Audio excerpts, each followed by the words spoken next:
자, 이 영상 한번 보실래요? 이게 뭘 만드는 걸까요? 참나무 껍질을 쪄내서 만든 코르크 위에다가 밑창을 덧댑니다. 그걸 발 모양으로 오려요. 방금 상표도 살짝 지나갔는데 혹시 보셨나요? 눈치채셨을까요? 브랜드를 찾아 떠나는 설레는 여정. 오늘 피크닉은 날이 더워지면 한 번씩 찾게 되는 여름템, 독일의 버켄스탁에 대한 이야기입니다.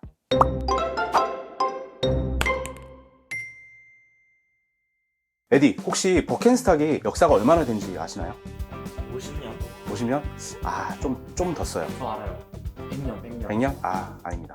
무려 250여 년입니다. 정확히 말하면 올해가 249주년인데요. 1774년 독일의 한 구두장이가 만든 브랜드입니다. 1774년 감이 오나요? 한반도는 조선 중기 당시 영조 50년이었습니다. 오래된 독일 브랜드들이 그러하듯 버켄스탁이라는 이름도 브랜드 설립자인 요한 아담 버켄스탁에서 따온 겁니다. 창립자인 요한은 생계 문제로 교회에서 구두를 만드는 일을 했어요. 근데 구두 만드는 일을 아들이 하고 또 그 손자가 하면서 대대로 가업이 된 거예요. 그렇게 3대째 교회 안에서 구두를 만들다가요, 이 4대째인 콘레드 버켄스탁이 드디어 교회 밖으로 나와서 공장을 차립니다. 당시에 독일엔 유럽과 미국에서 온천을 즐기러 오는 여행객들이 참 많았대요. 근데 사우나가 바닥에 물기도 많아서 그냥 맨발로 걸어다니면 되게 미끄럽잖아요. 미끄러운 사우나 바닥을 잘 걸어다닐 수 있는 샌들을 만들자 생각을 한 거예요.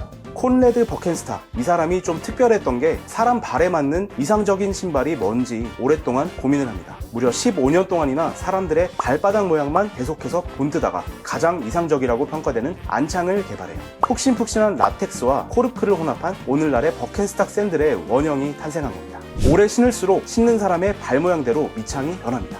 그러던 중에 1914년 제1차 세계대전이 발발했습니다. 버켄스탁이 이때 부상병을 위한 신발로 널리 알려져요. 전쟁 중에 편한 안창을 경험한 퇴역 군인들이 전후에도 버켄스탁을 찾았고요. 세계대전이 끝난 이후에도 유럽 전역에서 인기를 끌었고, 독일에선 가정마다 버켄스탁 한두 켤레씩은 가지고 있을 정도로 국민 신발이 됐습니다.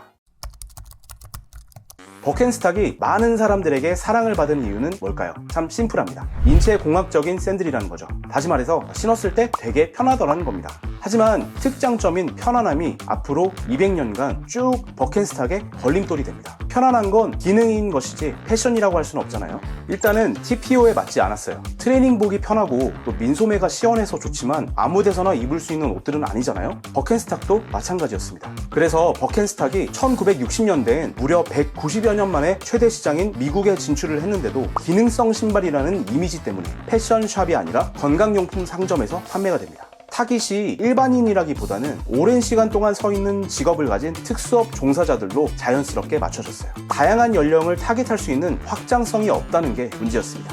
우리나라에서도 불과 십수년 전만 해도 버켄스탁 하면 좀 올드하고 아재 같은 이미지가 없잖아 있었거든요. 버켄스탁이라고 하면 양말에 샌들을 신은 아재의 이미지가 떠오르기도 했고요. PD님들, 버켄스탁 하면 어떤 이미지가 떠오르세요? 부장님. 부장님?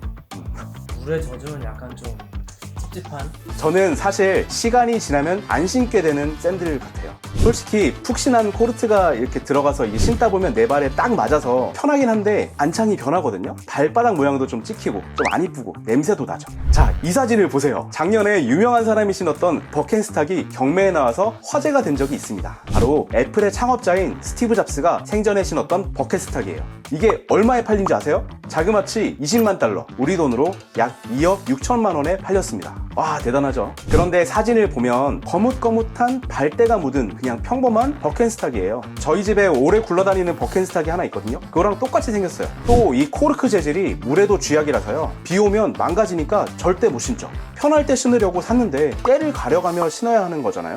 그래서 버켄스탁도 코르크가 아닌 소재를 적용해서 방수가 되는 샌들을 내놓기 시작했어요. 그런데 솔직히 이 코르크가 버켄의 시그니처도 같은 거라서 좀 느낌이 안 살긴 해요. 버켄스탁을 신다가 비가 오면은 비에 젖을 수도 있는데 관리법 같은 게 있는지. 사실 특별한 건 없고, 코르크가 물에 젖으면 쪼그라들고 좀 냄새가 나기 시작해요. 물에 젖었을 때 바로 마른 면수건을 이렇게 닦아줘요. 꼭 서늘한 곳에 말려야 됩니다. 코르크가 또 안 좋은 게 직사광선을 받으면 또 쪼그라드는 성질이 있거든요. 그래서 좀 통풍이 잘 되는 서늘한 곳에 보관하면 좋답니다. 2000년대에 들어서는 200년 이상 브랜드를 운영해온 이 버켄스탁 가문이 경영권을 누가 갖느냐의 문제로 삐걱대기 시작합니다. 치열한 밥그릇 싸움 끝에 2012년에 브랜드 소유권만 가문이 가지고 나머지 경영은 전문 경영인이 맡게 됐습니다. 회사에서 오래 일했던 올리버 라이헤르트 그리고 버켄스탁의 마니아였던 마르쿠스 벤츠 베르크 이 두 CEO가 버켄스탁을 경영하기 시작했어요. 그런데 이때부터 버켄스탁이 그전과는 180도 달라집니다. 홍보, 마케팅 부서를 만들면서 체계를 다져가기 시작해요. 이 두 사람이 잘했던 게 하나 있어요. 바로 콜라보레이션입니다. 타 브랜드와 협업에 처음으로 도전을 합니다. 프랑스 명품 브랜드 셀린느와 협업한 샌들을 출시하면서 인지도가 폭발적으로 성장을 했어요. 이후에도 지방시, 달리, 질 샌더, 발렌티노, 아크네 스튜디오, 디올, 아더에러 등 무수히 많은 브랜드와 협업을 합니다. 결과적으로 이 전문 경영인 체제는 버켄스탁의 신의 한 수였다고 평가를 받아요. 숫자만 보더라도 2012년 1000만 켤레 수준이었던 판매량이 2017년에 2500만 켤레 수준으로 무려 2.5배나 껑충 뜁니다. 2019년부터는 팬데믹으로 사회적 거리두기를 하면서 집에 있는 시간이 많아졌잖아요. 그래서 편안한 신발이라는 점이 다시 부각돼서 매출 신장에도 기여를 합니다. 세계 최대의 명품 그룹인 프랑스 루이비통 모엘 헤네시도 버켄스탁을 유심히 지켜보다가 브랜드를 사들여요. 우리 돈으로 자그마치 5조 4천억 원에 사들입니다. 정리를 해보자면 버켄스탁은 브랜드 특장점인 편안함 때문에 크게 성공하지 못했다가 다시 편안함 덕분에 일어선 브랜드예요. 발 건강을 위한 편한 신발이라는 이 이미지가 오랜 시간 각인이 되면서 코로나 시대 웰빙이라는 수식어가 붙으면서 다시 화려하게 복귀하기 전까지 패션으로조차 인정받지 못하는 시절도 참 길었습니다. 하지만 발바닥에 무리가 가지 않는 이 편한 신발이 필요한 사람들에겐 이보다 더 좋은 선택지는 없었어요. 중요한 건 발이 가진 본연의 기능을 보호하면서 가장 편안한 신발을 만들겠다는 이 경영 신념을 250여 년간 지킨 덕분에 명품 브랜드가 됐다는 겁니다. LVMH가 버켄스탁을 갖고 싶었던 이유도 250여 년 유지한 이 정체성 때문이었죠. 수많은 브랜드와 협업을 해서 신발을 많이 출시하긴 했거든요. 그런데 브랜드 철학과 일치하는 브랜드가 아니라면 함께 작업하지 않는 것도 버켄스탁이 지키는 철학이랍니다. 이쯤 되면 참 한결같은 브랜드죠. 오늘 비크닉은 여기까지입니다. 오늘 이야기가 재밌으셨다면 구독과 댓글, 알림 설정까지 부탁드릴게요. 그럼 다음 시간에 또 재밌는 브랜드 히스토리 이야기를 들고 찾아오겠습니다.